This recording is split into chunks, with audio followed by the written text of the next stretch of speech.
bilang isang kaibigan o isang tao. Tapos nagsasabi sila, lumaban ka, lumaban ka. Nagsasabi sila ng ganon. At napapansin ko na simula noong 2022, bago mag-eleksyon, bago mag-file ng candidacy, ganun na rin yung sinasabi ng mga tao tumakbo kang Pangulo. Pero syempre ako, hindi ako nakikinig doon kasi paniwala ko noong panahon na yon, dapat ako tumakbong alkalde ng Davao. Tapos nung nirecruit ako para tumakbong vice president, naisip ko, okay, sige, gagawin ko to para sa mga pagtutuloy ng proyekto ni dating Pangulong Duterte at syempre na rin para sa kagustuhan, ibigay yung kagustuhan ng mga tao. Hindi ko man naibigay na tumakbo akong presidente, pero nabigay ko sa kanila na tumakbo akong vice president. At ito nga ma'am, nabanggit nyo rin yung Proverbs 19:21, di ba po? Gaano kahalaga ang faith sa inyo para tumakbo ngayong 2028? Mahalaga siya sa akin kasi maraming pangyayari sa buhay natin na hindi siya napapaliwanag ng kahit ano. Bigyan ko lang kayo ng example ng buhay ko, no? Sabi ko sa sarili ko nung batang-bata pa ako, gusto ko maging doktor. Naging abogado ako. Noong 2006, meron akong pagkakataon na bumalik mag-aral ng medisina. Pero hindi nangyari yon. Noong 2013, nabigyan ako ulit ng pagkakataon pumasok ng school, pero hindi siya nangyari. Tapos, sige, tanggap ko na. Naging politiko ako, hindi ako naging doktor. Gusto ko maging 3 consecutive terms na mayor. Para sa akin, napakalaking achievement nun, napakalaking accomplishment nun bilang isang politician. Sunod-sunod, 9 years kang iboboto ng mga tao pabalik sa isang opisina. Tapos, hindi man nasunod yun. Naging 1-term mayor ako. Tapos binigyan ako ng pagkakataon na tumakbo for Congress. Hindi din ako tumakbo kasi ayaw ko din. Pero sabi ng mga tao, tumakbo ka ng member of the House of Representatives. Sabi ko, ayaw ko. Babalik na lang ako sa law office. Magiging abogado na lang ako. Tapos nung 2016, kung maalala ninyo, naghahabulan kami ni Pangulong Duterte kasi sinasabi niya, hindi ako makatakbo kasi yung anak ko ayaw tumakbong mayor ng Davao City. Sabi niya, wala akong ibang pinagkakatiwalaan na tatakbong mayor. So sabi ko noon, ayaw ko. And then nung nakita ko na gusto ng mga tao na tumakbo siyang Pangulo, nagparaya ako. Sabi ko, sige, babalik akong mayor. 2016. Noong 2019, tinatanong naman na ako, tumakbo kang senator. Sabi ko, ayaw ko. Gusto ko mag-mayor kasi gusto ko 3 terms. Tuloy-tuloy yun.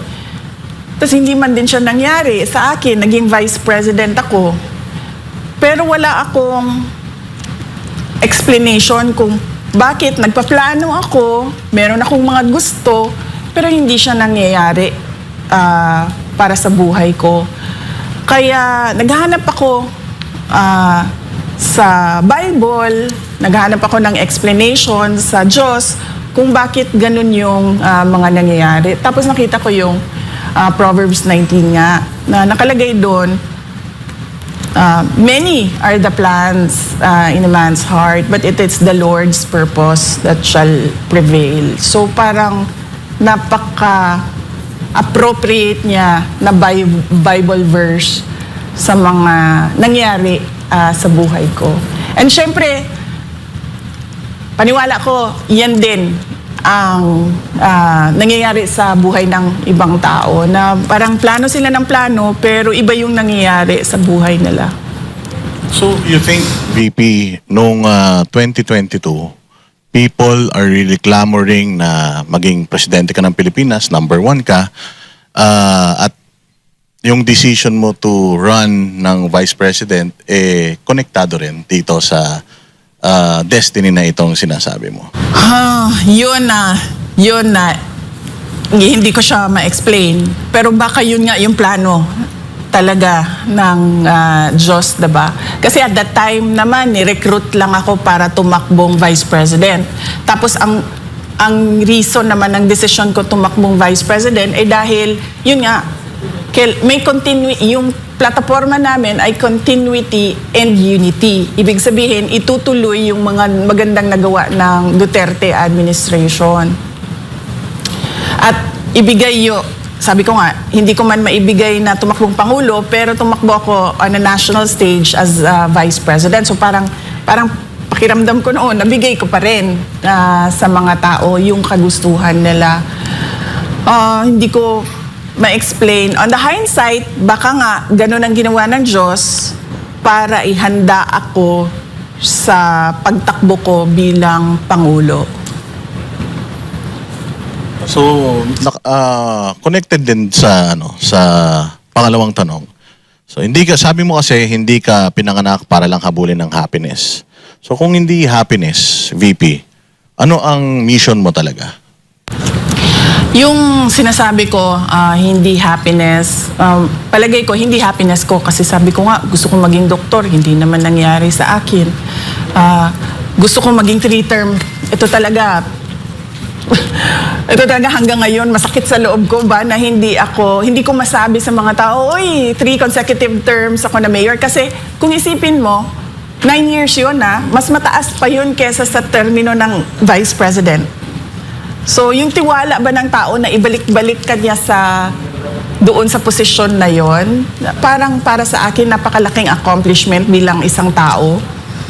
So, hindi pa rin. Wala pa rin sa akin. So, ang tingin ko, hindi para sa akin ang magplano kung ano yung kagustuhan ko sa buhay ko.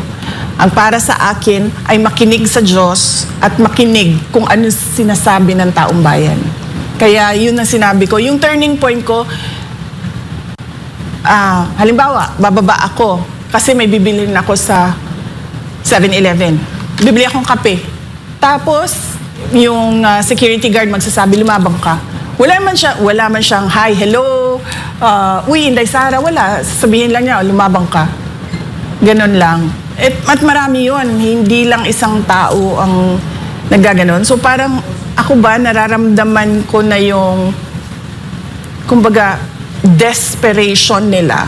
Kasi namimilit na sila ng isang tao na nagsasabi din na ayaw ko yung buhay ng politiko. So parang ako, 47 years akong ganyan. One day, noong Christmas break, naisip ko,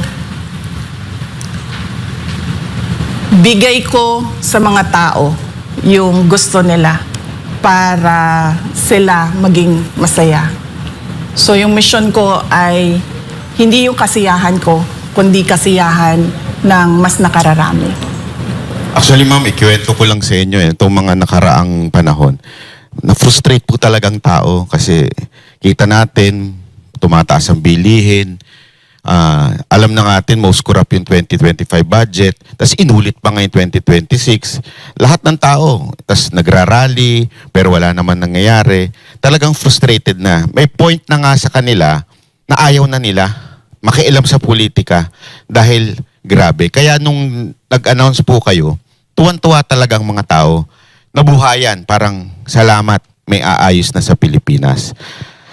Meron po ba sa part sa buhay ninyo, since pagtungtong ninyo, hindi tinuloy yung supposedly continuity, tapos inaraw-araw pa kayong banatan, meron po bang part sa buhay nyo na parang, ayoko na, suko na ako? Wala. Dito sa pagiging Vice President, walang nangyari na ganun sa akin. Kasi ang pinanghahawakan ko, yung bumoto sa akin yung 32 million na mga Pilipino na bumoto sa akin na kapag sumuko ako, parang sila yung sumuko, parang napahiya sila. So, hindi ko gagawin yon. Kaya ako, noong binabanatan na ako, hanggang ngayon binabanatan pa rin ako, hindi talaga ako susuko. Kaya nga, di ba, yung iba, sabi nila na magre-resign na ito or i-impeach ka. Parang sa akin, hindi ako magre-resign. Kung meron kayong impeachment, edi i-impeach ninyo ako. Pero hindi talaga ako aalis kung saan ako nilagay ng mga tao kasi tiwala nila yung binigay nila sa akin. So, in consideration, yung issue ng pamilya, hindi ba kayo nababahala doon na sa deklarasyon nyo na ito, pwedeng mawalan kayo ng time with your family?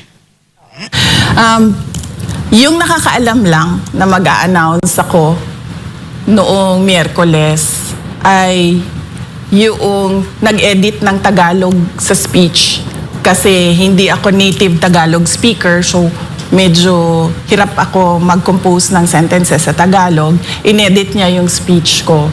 Siya, nakakaalam siya. Pangalawa, yung husband ko, si Manases, at yung mga anak namin. Kasi sinabihan ko na sila na tatakbo akong Pangulo. Lalo na yung mga bata, tinanong ko sila, may mga iniisip ba kayo? May worries ba kayo? May concerns ba kayo? May mga tanong ba kayo sa akin? Tapos binigyan ko sila ng mga ilang araw. Tapos binalikan ko sila. Sabi ko, may tanong na ba kayo? Tapos pinag-usapan namin. Tapos binasa ko sa kanila yung speech noong Martes ng gabi. Binasa ko sa kanila yung speech at tinanong ko na naman sila ulit, meron ba kayong tanong? Sasabihin ko bukas. So alam na nila. At nasanay na rin sila sa nakaraan na 2.5 years na vice president ako na ano talaga, minsan nandyan, minsan wala. Tapos dumagdag pa yung nangyari kay dating Pangulong Rodrigo Duterte. So parang naka-adjust na yung mga anak ko sa trabaho ko. At paniwala ko, hindi na rin, kasi mas mature na sila ngayon, tumanda na yung mga bata simula noong 2022. So paniwala ko, may iintindihan na nila kung ano yung mga kailangan ko gawin para sa bayan. So, ibig sabihin po pala, walang nakakaalam na ibang politiko or any supporter, funder. Talagang sarili niyong desisyon ito dahil sa panawagan ng taong bayan sa inyo? Oo, walang kahit mga kapatid ko. Yung mama ko, sinabihan ko siya. Kaso hindi niya ata kasi naintindihan. Nagagawin ko na ngayon. Yun. Sinabihan ko siya, hindi para magpaalam, kundi para lang ma-inform siya. Pero yung nakakaalam talaga ng detalye, yung mga anak ko, tsaka yung asawa ko, tsaka yung nag-edit ng Tagalog sa speech. Pero may tanong din ng taong bayan kasi nung in-announce nyo to, galing po kayo sa The Hague kay Pangulong Duterte. Meron po bang sinabi sa inyo na nag-convince? Pilano nyo po ba? O wala po? Wala. Ang napag-usapan lang namin na politika doon ni Pangulong Duterte ay politika sa Davao City. Kasi binanggit ko sa kanya, kailangan na natin maghanda, sabi ko, for Davao City for 2028. Umuo naman siya. Sabi ko, gagawin na namin kung ano yung ginawa natin bago mag-2025. So, sisimulan na namin. So, yun yung napag-usapan namin. Pero national politics, wala kaming napag-usapan. In fact, kahapon lang siya sinabihan ng mga abogado niya na yung anak mo nag-declare na tatakbong Pangulo. At nagbigay siya ng note, napaka-ikli na note, At pinadala sa akin nung abogado. Pwede po kaya nating malaman kung hindi ito'y personal, mensahe niya at encouragement niya sa inyo po. Sige, sa susunod, magpaalam muna ako. Magpaalam muna ako kay dating Pangulong Duterte at magpaalam ako sa abogado niya. Pero kahapon siya sinabihan at nagpadala siya ng note. Kaya importanteng or interesado kaming malaman yon, VP, kasi siya din ang nagsabi na ang pagiging presidente hindi fit sa isang babae. Ano po masasabi? Sa tingin ko naman sa lahat ng bagay, hindi lang sa pagiging Pangulo, ay walang gender consideration. Yung iba, meron silang paniniwala na merong mga trabaho na hindi para sa babae, pero para sa akin, ang pagiging Pangulo, walang, kasarian, tama ba, no? Sex, wala siyang gender. So, yun siguro yung paniwala ni Pangulong Duterte at sa tingin ko hindi lang siguro siya yung may mga ganyan na paniniwala, pero para sa akin yung gender wala yan. Nasaan yan? Yung kalooban ng tao tsaka kakayahan ng tao. Ako naniniwala din dun kasi yung lalaki nga natin presidente, mahinang nila lang eh. Anyway po, may tanong lang po ako. Meron kayong sinabi na lack of loyalty ni Bongbong Marcos. Pwede nyo po bang specific ko ano yung mga lack of loyalty at kanino at saan? May dala kong kopya ng speech ko tapos babasahin ko lang ulit para naiintindihan ng mga nanonood saan doon sa speech yon. So ito yon, no? Sa unang mga buwan pa lang ng aming termino, nakita ko na ang kawalan ng katapatan ni Bongbong Marcos Jr. sa mga pangakong binitawan noong kampanya, pati na sa kanyang mga sinumpaang tungkulin para sa bayan. Kasi napansin ko na wala talaga siyang sinseridad sa trabaho. Noong una, pag-upo namin, nagpapatawag siya ng meeting. Meron kaming mga cabinet meetings.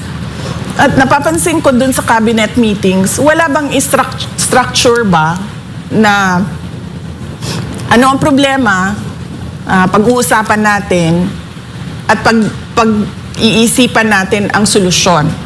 Tapos mag-uutos ka na nun. O ikaw gawin mo ito, o ikaw gawin mo ito, ikaw gawin mo ito. Sa susunod na linggo, ibigay nyo sa akin yung resulta ng ginawa ninyo base sa pinag-usapan natin. Ganun yun eh.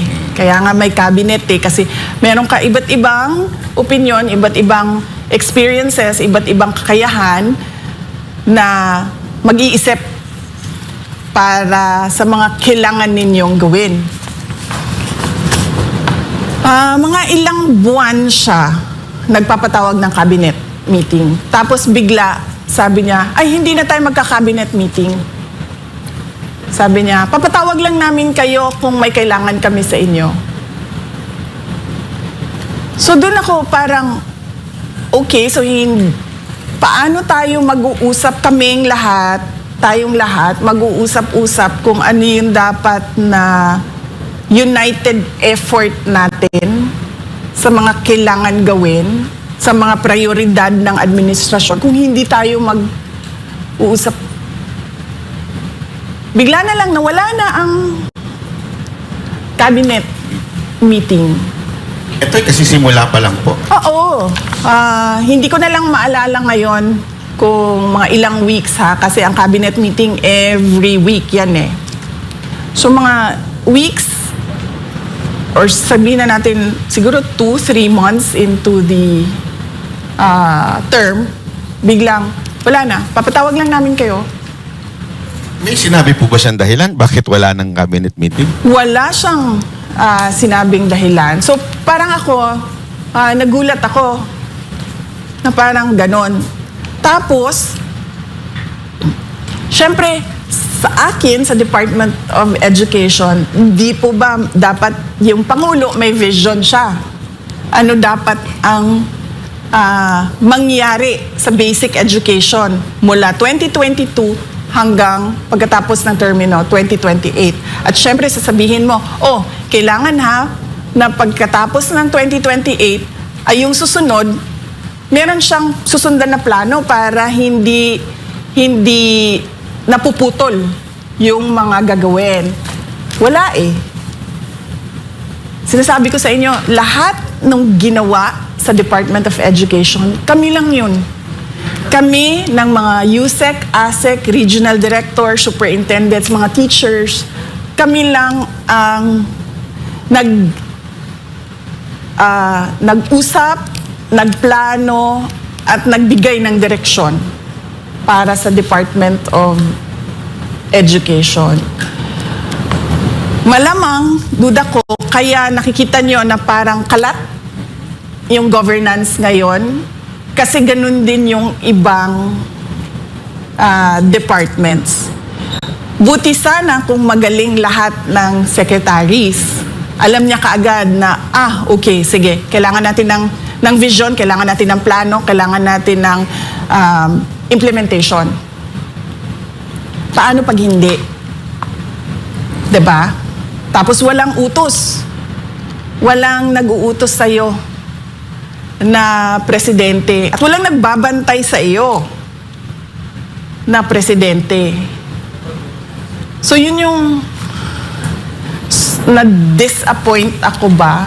Na kasi akala ko mabilis, tuloy-tuloy yung trabaho. Tapos sasabihin mo sa mga tao, ito nagawa na natin, ito gagawin natin sunod. Mga ganon. Walang ganon na nangyari. Nagmi-meeting kami, example, nagmi-meeting kami for DOTR, infrastructure sa mga iba't ibang big ticket projects ng DOTR. Napakahalaga nun. Kasi yung public transport natin, di ba? Sobrang one of the worst siguro in the world. Tapos, meron mga nasimulan na, nagtataka ako, bakit hindi nila pinapansin? Nasimulan na nung nakaraang administrasyon So, ang gagawin mo na lang, tutuloy mo na lang yun, pupondahan mo yung mga kailangan pondohan. Tapos, magbebenepisyo na yung mga tao nun. Wala, hindi pinansin, hindi tinuloy. So, ako, nag-ano na talaga ako na parang tipong, naramdaman ko, the moment na naging presidente siya, yun na yun. Parang, that's it. Naging pangulo na ako at tapos na yung mission ko sa buhay. Yun yung napansin ko sa nangyari noong ako ay nasa gabinete. Pero wala po kayang inner circle na kinakausap siya kaya nagkakaganon ng pamahalaan? Hindi kasi ako nakikipagbarkada sa kanila kasi sa akin trabaho lang yung ginagawa ko. So ibig sabihin kapag binigay sa akin yung Department of Education, yung tututukan ko yung trabaho ko sa Department of Education. Tapos ako, dahil syempre di ba tumakbo kami in tandem. So parang ako, doon sa Department of Education, kailangan meron kaming mga accomplishments. Kasi unit team kaming tumakbo So kailangan pagkatapos ng termino niya, merong accomplishments yung DepEd. So ganun yung mindset ko noon.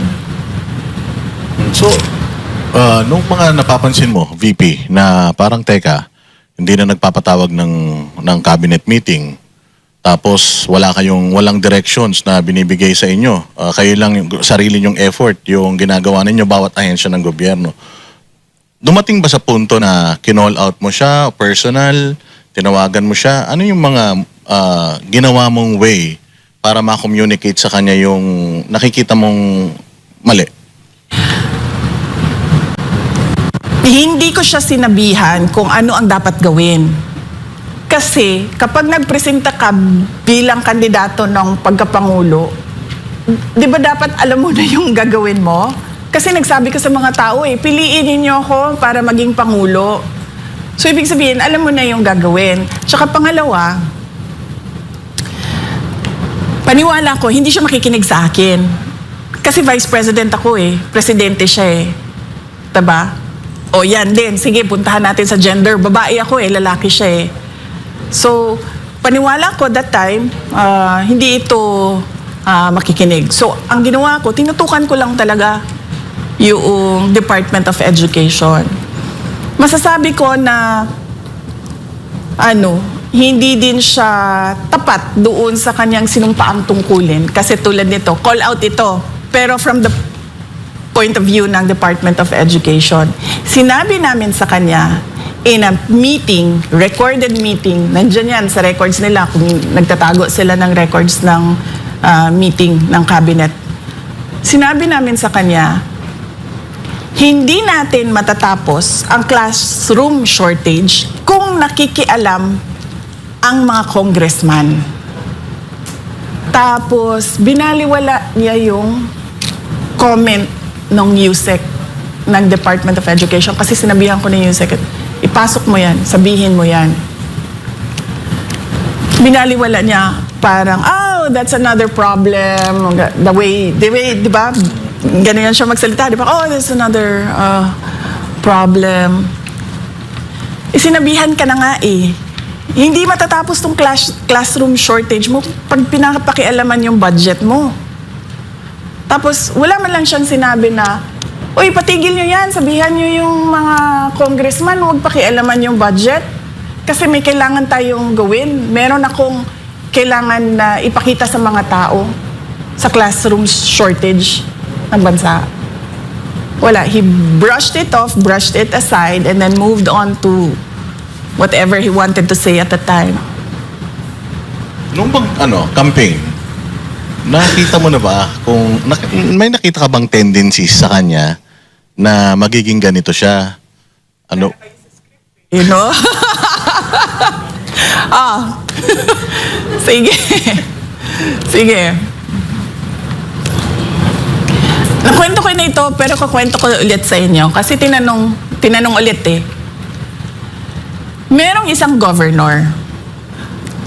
Ayaw na ayaw niya si BBM.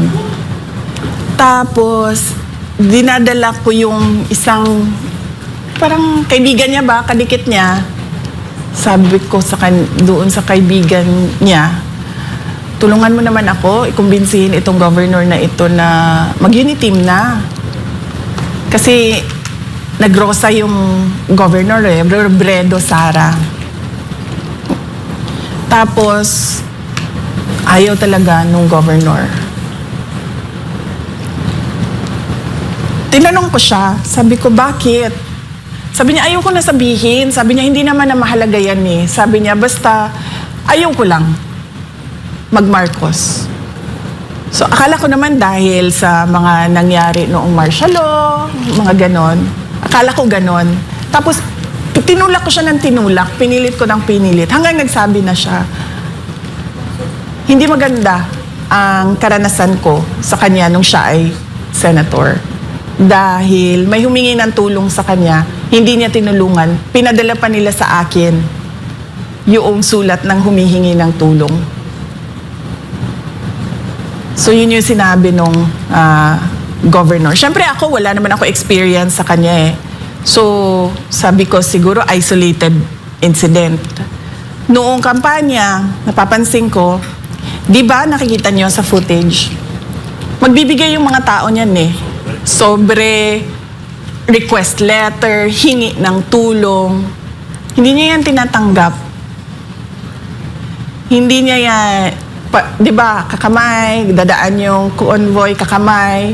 Gaganayan na niya yan. Tapos merong isang beses, di ko alam, baka siguro ginanon na talaga yung kamay niya at ginanon yung papel. So magkatabi kami eh. Nahawakan niya yung papel. Tapos, hindi niya alam siguro ko, itatapon niya o kinuha ko. Tapos binasa ko. Napakasimple nung pakiusap nung tao. Sabi niya, konting tulong lang sa dagdag kapital. Ako ay isang vendor. Napakaliit na bagay. Hindi niya binasa. Sabi, hindi niya man lang inattempt alamin kung ano yung kailangan ng tao. So sabi ko sa kanya, ako na nito. Sabi ko, huwag mo na isipin to, ako na. Tapos sabi niya, ikaw na ha, ikaw na bahala dyan. Sabi ko, ako na. So yung, meron akong experience na ganyan sa kanya.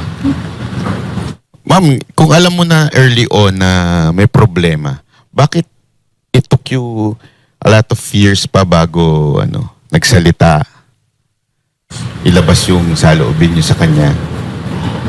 Naglabas na ako ng saloobin ko nung nag-resign ako. Yun na talaga yung pinaka kumbaga first form of formal protest ko sa Pangulo.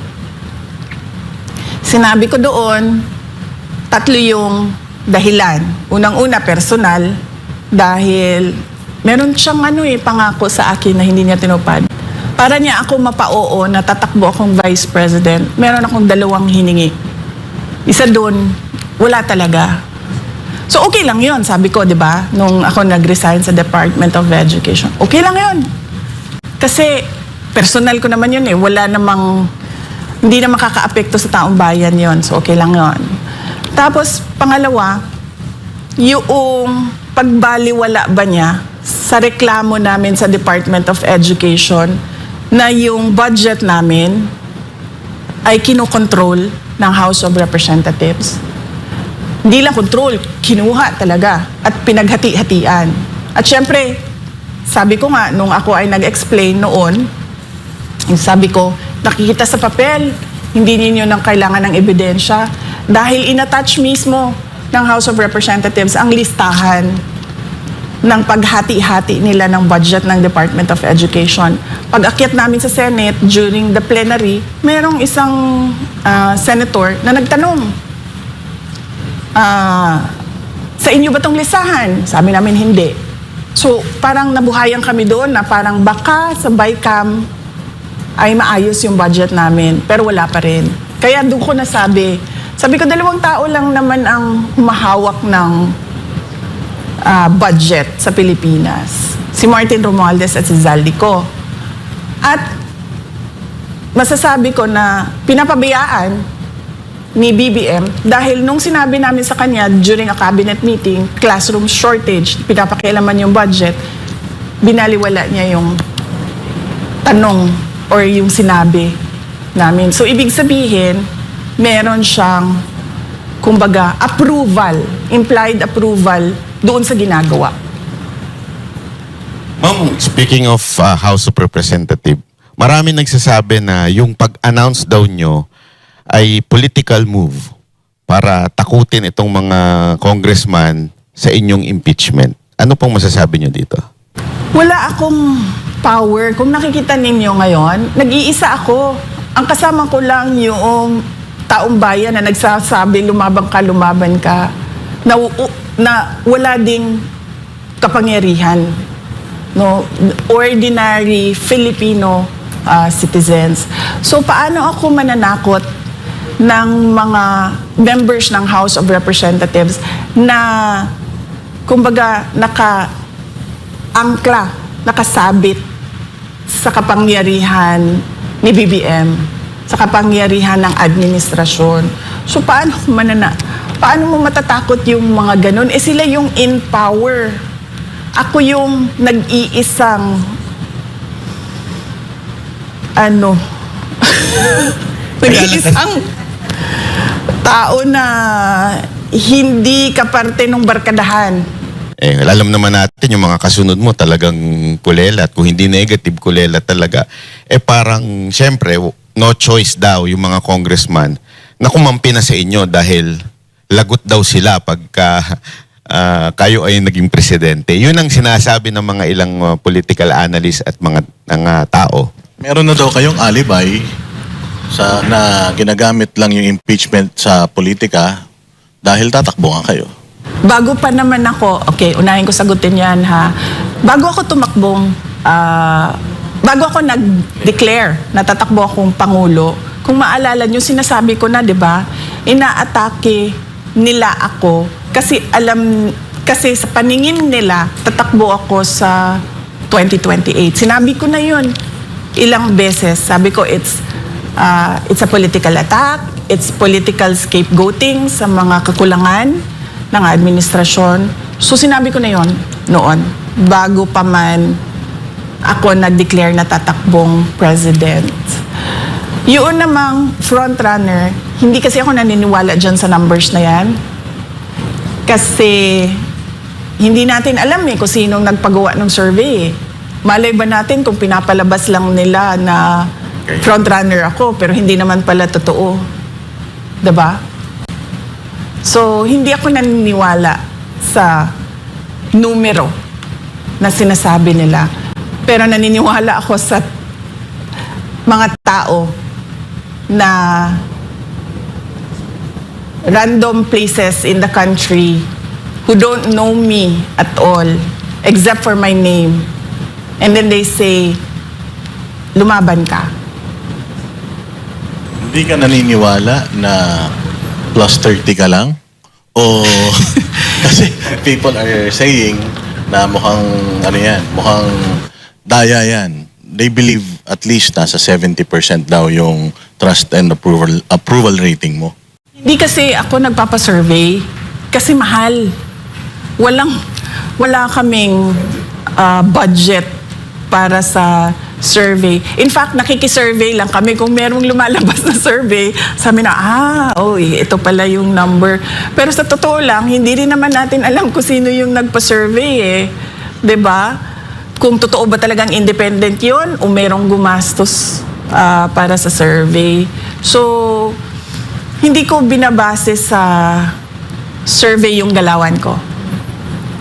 So hindi nyo talaga po tiniming itong pag-announce ninyo? Walang timing ito. Talagang nasa puso nyo lang. Tsaka, VP, doktoran ko yon para isang sagutan na lang. Kasi, bakit ganito kaaga? Ikaw daw, in history, ng mga nag-declare, yung pinakamaaga, bakit Ash Wednesday daw? Nag-speculate talaga yung mga tao. Actually, hindi ko nga naisip na Ash Wednesday pala yun. Nalaman ko na lang na Ash Wednesday kasi sinabihan ako pagdating ko sa office, may misa. Sabi ko, bakit may misa? In fact, kung nakikita nyo, pinalitan pa yung setup, diba? Kasi akala nila press conference yun. Naka-table yun eh. Walang podium yun sa una. Tapos nandun pa yung mga heraldic symbols. Tapos pinapalitan ko. Tapos sinabihan ako may misa. Sabi ko, bakit may misa tayo? Ash Wednesday. So, tapos nalaman ko lang after na Ramadan na pala. Kasi yung mga kaibigan ko na mga Muslim, nag-greet na ng Ramadan Mubarak. So, walang yun. Pero, binigay ko naman yung rason. Kung maaalala ninyo, nandun yun sa speech. Kasi inisip ko na talaga yun eh. Ako magtatanong ito sila kung bakit February 2026 ako nagsabi. Tapos, sinabi ko na yon, binigyan ko ng rason para hindi na sila magtanong. Pero nagtanong pa rin pala sila. Sabi ko, madalas, iniiwasan ng mga politiko ang maagang paghayag ng kanilang mga plano upang hindi sila maging target ng pag-atake. Ngunit, matagal nang sinira ng administrasyong ito ang pangalan ko. Kung maalala ninyo, nagsimula yung attacks nila October 2023. Matagal na akong inaatake gamit ang buong makinarya ng kapangyarihan mula sa mga scripted na investigasyon